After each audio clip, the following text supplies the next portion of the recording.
सही भाइयों को जय हिंद, वंदे मातरम। उम्मीद करता हूँ आप लोग अच्छे होंगे और मस्त अपने तैयारी में लगे होंगे।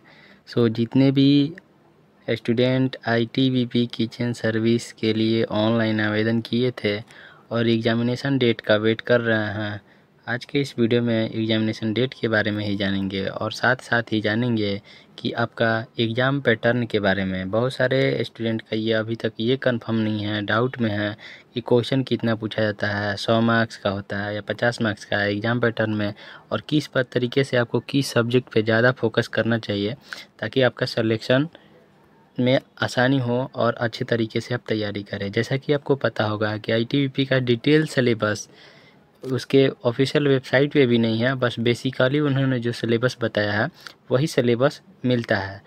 तो मैं आपको डिटेल में भी थोड़ा बताऊंगा कि आपको किस प्रकार से तैयारी करना है, किस सब्जेक्ट पे कितना जोर देना है ताकि आपको सिलेक्शन हो सके। तो चलिए वीडियो में बने रहिएगा। चैनल पर नए होंगे तो चैनल को सब्सक्राइब कर लीजिएगा और साथ ही एग्जाम डेट के भी बारे में क्या है अपडेट वो भी जानेंगे। बस वीडियो में बने रहना है। चैनल पर नए होंगे चैनल को सब्सक्राइब कर लीजिएगा, वीडियो को शेयर कर दीजिएगा।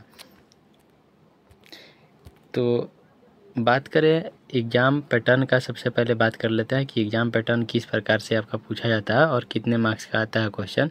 तो देखिए, एग्ज़ाम पैटर्न का अगर बात करें तो एग्ज़ाम पैटर्न में देखिए, सबसे पहले आपका ये जो एग्ज़ाम होता है वो 4 भागों में बटा होता है।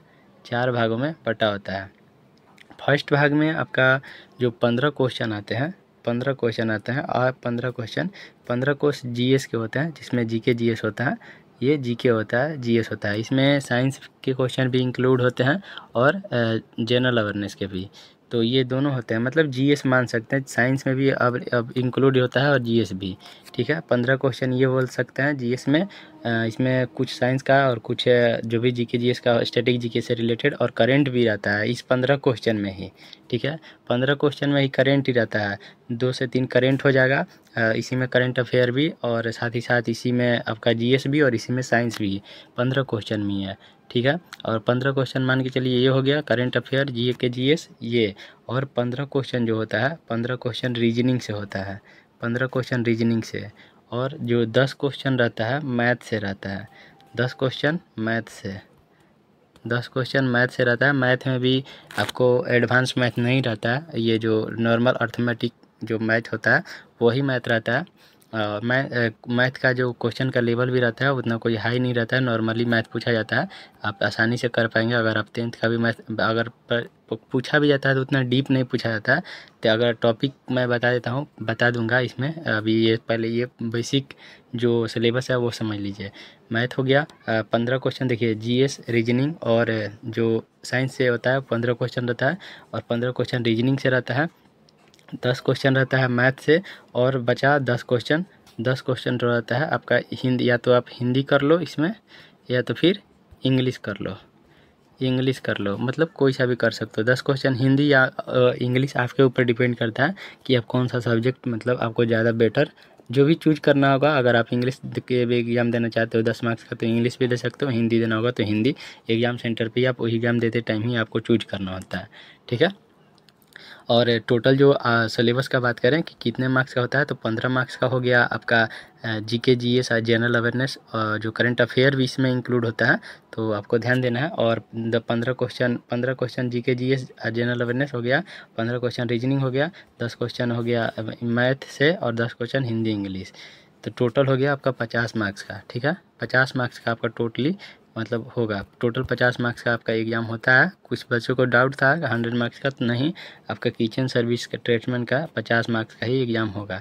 50 मार्क्स में अगर बात करें आपका आपको किन सब्जेक्ट पे ज़्यादा ध्यान देना चाहिए तो मैं देखिए, सबसे पहले मैं आपको बता देता हूँ, सबसे ज़्यादा आपको ध्यान देना चाहिए रीजनिंग पे, जो कि 15 क्वेश्चन रहता है, और मैथ पे।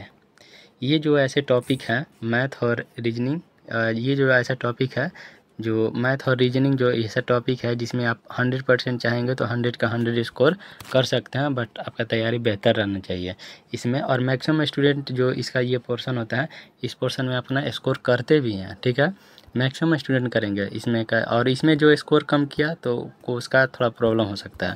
तो आपको स्कोर ये दोनों मैथ और रीजनिंग को 100% कवर करके रखना है, और ज़्यादा टफ भी नहीं पूछा जाता है मैथ रीजनिंग, नॉर्मल पूछा जाता है।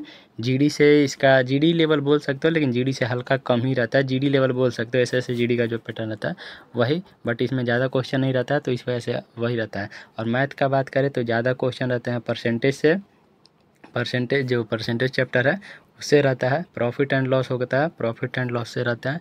और जो इसमें आपको मोस्ट इम्पोर्टेंट जो रहता है उसमें औसत रहता है, आयु संबंधित जो रहता है वो कार एंड वर्क से रहता है। ये सब टॉपिक मतलब मोस्ट वीवीआई जिससे रहता ही रहता है। छूट वाला जो रहता है वर्क, जो वर्क एंड टाइम से रहता है, ये सब टॉपिक जो मोस्ट इम्पोर्टेंट है पूछेगा ही। और एलसीएम एचसीएफ और कुछ जो बेसिक मैथ होते हैं उससे भी रहता है, यही सब टॉपिक रहता है। और रीजनिंग में जो भी आता है टोटल, वो रीजनिंग प्रॉपर पढ़ना ही पड़ेगा इसने के लिए, जिसमें सारा पूछता है। रीजनिंग के लिए कवर करना पड़ेगा, 10 मार्क्स का है, बट आपको पढ़ना पड़ेगा रीजनिंग अच्छे से। तो रीजनिंग का ज़्यादा कोई डीप नहीं पढ़ना है आपको, अगर सही से पढ़ मतलब हल्का लेवल पढ़ ले तो जीडी लेवल का, एसएससी जीडी लेवल का, तो आप 100% कर पाओगे। ठीक है। और बात करें हिंदी का, तो देखिए आपको टारगेट मेन रखना है हिंदी, पूरा हिंदी रखना है। हिंदी और हिंदी, रीजनिंग और मैथ, ये 3 आराम से आप कर सकते हो, इस पे टारगेट रखना है। रहा बात 15 क्वेश्चन, देखिए कंपटीशन ऐसा होता ये है कि जो ये 3 सब्जेक्ट है मैथ, रीजनिंग और हिंदी, ऐसे में इस जो लड़के लोग होते हैं 100% स्कोर करते हैं सब, मतलब 90% ऐसे होंगे जो ये 3 सब्जेक्ट जो होता है रीजनिंग के 3 सब्जेक्ट में 100% स्कोर करेंगे ही करेंगे। मैक्सिमम स्टूडेंट मतलब 90% ऐसे लड़के होते हैं जो करते हैं। आपका कंपटीशन जो होता है ना, वो 15 मार्क्स का जो जीके का क्वेश्चन होता है, जीके जीएस जो होता है करंट अफेयर, इन्हीं क्वेश्चन में, इस 15 क्वेश्चन में जो अगर जो 9 भी क्वेश्चन सही कर लिया, 15 में से 11, 9 से 11 के बीच में क्वेश्चन कर लिया, उसी का मेरिट बनता है। और आपको मैं बता दूं कि जो कट ऑफ इस बार का कट ऑफ कोई भी एनालाइज नहीं कर सकता। वैसे अगर जिस पर के 2 प्रकार से मतलब जो भी एग्ज़ाम का जो पैटर्न चलने वाला है, अगर जो मैंने बताया है वो पिछला वीडियो में देख लीजिएगा किस प्रकार से आपका बनने वाला है। अगर उस टाइप से बनेगा तो कट ऑफ आपका फिर भी 35 से 38 के बीच में रहने ही वाला है। ये जनरल का कट ऑफ मैंने बताया है, अगर उस टाइप से रहा तो। अन्यथा अगर जिस प्रकार से पहले होता था उस प्रकार से रहा तो 40+। और डिटेल वीडियो देखने के लिए उस पर चल जाएगा, ये वीडियो लंबा हो जाएगा।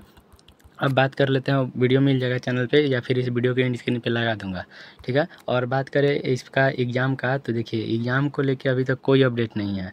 एग्ज़ाम को लेके अभी देखिए जो अनुमानित जो पता चला है, मतलब ऑफिशियली तौर पे कोई अपडेट नहीं है। जो अनुमानित जो डेट है आपको मैं बता दूं कि जुलाई तक आपका देखिएगा कोई अपडेट मिलेगा, 100% अपडेट मिलेगा। जुलाई लास्ट तक देखिएगा 100% अपडेट मिलेगा। और आपका एग्ज़ाम का मैं बात करूं तो अगस्त से सितंबर के बीच में, अगस्त लास्ट या सितंबर के बीच में एग्ज़ाम आपका होगा, सितंबर तक। इससे पहले आपका एग्ज़ाम नहीं होने वाला है। और आपको उन सभी स्टूडेंट के लिए मैं बोल देता हूँ जिनके पास एनएसक्यूएफ सर्टिफिकेट 1 अक्टूबर से पहले का है, वही इस भर्ती में रहिएगा, अन्यथा आप टाइम बर्बाद कीजिएगा। आप एग्ज़ाम देना, अगर एक्सपीरियंस तौर पे एग्ज़ाम देना चाहते हैं तो दे सकते हैं, बट फाइनल सिलेक्शन उन्हीं का होगा जिनके पास एनएसक्यूएफ सर्टिफिकेट लेवल 1 का सर्टिफिकेट 1 अक्टूबर से पहले का होगा। उससे अगर आपके पास 1 अक्टूबर से पहले का सर्टिफिकेट नहीं है तो आप इस भर्ती में रहना बेकार है। तो मैं उम्मीद करता हूँ वीडियो अच्छा लगा, वीडियो को शेयर कीजिएगा। और बाकी कोई भी डाउट होगा कमेंट बॉक्स में कमेंट कर सकते हैं। मिलते हैं नेक्स्ट वीडियो में, तब तक के लिए जय हिंद, वंदे मातरम।